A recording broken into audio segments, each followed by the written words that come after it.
అరే బుజ్జి, నువ్వు 10లో మంచి మార్కులు తెచ్చుకున్నావనుకో నీకు సైకిల్ కంప్యూటర్ కొనిస్తా చూడు పక్క. చిన్న నువ్వెట్లా చదువుతావు నాకు తెలియదురా. మండలంలో ఫస్ట్ వచ్చినవనుకో నువ్వు కోరుకున్న కాలేజీలో సీట్ ఇప్పించే జిమ్మెదారి నాదిరా. అక్క, అల్లుడు ఎంసెట్ల ర్యాంకు కొడితే నువ్వు చూడు పక్క బైక్ కొనిస్తానే, నేను మాట అంటే మాటే అని పిల్లలకు ఆశ పెట్టి ఎంకరేజ్ చేస్తుంటారు. ఇప్పుడు చూడబోయే వార్తకిన గీసంటిదే. గాలి మోటార్ డిపోలకు రాగానే షెల్లెమ్మలది ఒక సంబురం కాదుల్లా.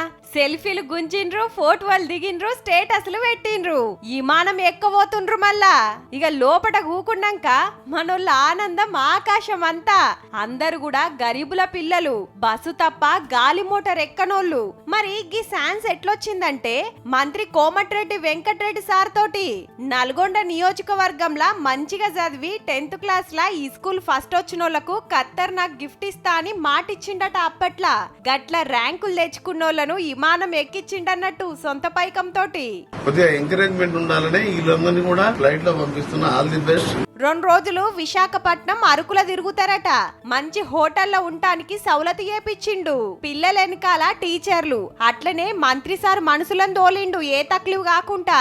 పాస్ అయితే ఆ గిఫ్ట్ ఇస్తా ఈ గిఫ్ట్ ఇస్తా అని అంటుంటారు కదా, విమానంలో తిరిగే గిఫ్ట్ ఇచ్చిండన్నట్టు. అందరికి ఆల్ ది బెస్ట్. టూర్ లా మంచిగా ఎంజాయ్ చెయ్యుర్రిగా.